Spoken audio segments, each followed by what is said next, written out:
Adani Group shares are falling. But why? Adani Group, one of the largest conglomerates in India, has grown at a scorching pace. For the first time ever, there's an Asian among the 3 richest people in the whole wide world, and that Asian is none other than 60-year-old Gautam Adani. Well, the top story today, the Adani Group has indirectly acquired more than 29% in news broadcaster NDTV. Gautam Adani बन चुके हैं दुनिया के तीसरे सबसे अमीर आदमी। अब तक उनकी नेटवर्थ है 137 बिलियन अभी का, और वो दुनिया के तीसरे सबसे अमीर आदमी बन चुके हैं। बट क्या आपको पता है, फिंच की एक रिपोर्ट के अनुसार वो ओवर लेवरेज्ड हैं और कभी भी वो डूब सकते हैं, जैसे किंग फिशर के साथ हुआ। नीरव मोदी, ये जो फ्रॉड है, ये फ्रॉड नहीं थे, ये एक लोन था इन्होंने नहीं चुकाया, इसलिए फ्रॉड बन चुका। और ये लोन भी इन्होंने अपने बिजनेस के लिए ही लिया था और बिजनेस के नाम पे ही लिया था। और सब लोग ही बिजनेस के नाम पे ही लोन लेते हैं, बड़े बड़े, इतने बड़े बड़े लोन। हम लोग जैसे गरीब आदमी तो केवल घर के लिए, गाड़ी के लिए लोन लेते हैं। ये बिजनेसमैन बड़े बड़े बिजनेस के लिए बड़ा बड़ा लोन लेते हैं। और जितने भी आज तक फ्रॉड हुए हैं बड़े बड़े इंडिया में, सारे बिजनेसमैन ही किया। क्यों? क्योंकि उन्होंने अपने इक्विटी के दम पे लोन ले लेते हैं। इक्विटी मतलब जो उनका स्टॉक है, लिस्टेड है, उसको गिरवी रख के उस पर पैसा लेते हैं। और जब स्टॉक का भाव नीचे गिरता है तो बैंक उस इक्विटी को बेच देती है और अपना पैसा कवर कर लेती है, तो कंपनी जो हो जाती है बैंकरप्ट। तो क्या अदानी ग्रुप हो जाएगा बैंकरप्ट? चलिए इस पे बात करते हैं। और क्यों फिंच की रिपोर्ट में ये बताया गया कि ओवर लेवरेज्ड है अदानी ग्रुप। चलिए वीडियो शुरू करते हैं और बात करते हैं, क्या डूब जाएगा अदानी ग्रुप? टेक्नो डिजिटल, आपका डिजिटल साथी।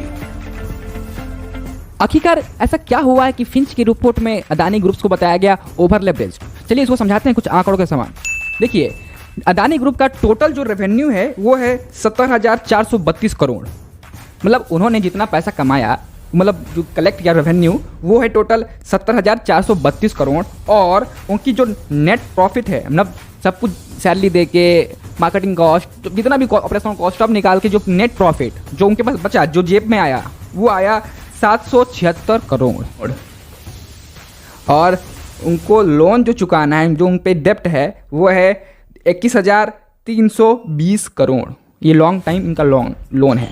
तो एक्चुअली अब बात ये है कि लोन तो ले लिया है, और लोन इन्होंने यही बोल के लिया है कि ये आने वाले टाइम पे जिस सेक्टर में पैसा लगा रहे हैं उससे वो रेवेन्यू कलेक्ट करेंगे। मतलब इनका जो प्रॉफिट आने वाले टाइम पे साथ 10,000 करोड़ हो जाए आने वाले 2 साल बाद, ये इनका कहना है ऐसा। और ये आराम से लोन चुका देंगे, क्योंकि जहाँ ये इन्वेस्ट कर रहे हैं जो पैसा लेके, उससे ये आने वाले टाइम पे फ्यूचर में प्रॉफिट करेंगे, फ्यूचर पे, राइट। सारी कंपनी यही सोचती हैं कि फ्यूचर पे प्रॉफिट करके लोन चुका देंगे, बट सबके साथ ऐसा नहीं होता है। एग्जाम्पल है किंग फिशर, एग्जाम्पल है नीरव मोदी, और सहारा ग्रुप्स ने तो भी कई लोगों से पैसा लेकर कई सारे सेक्टर में इन्वेस्ट किया था और डूब गया।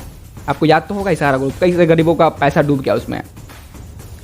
ऐसा होता है क्यों है? यही कारण है। आंकड़े जो फाइनेंशियल रिपोर्ट है कंपनी की, ये मेन रीज़न है। आंकड़े देखिए आप जो स्क्रीन पर आ रहे हैं, 777 करोड़ प्रॉफिट, नेट प्रॉफिट है, और लोन है 21,000 करोड़ का। कैसे चुकाएंगे ये लोग?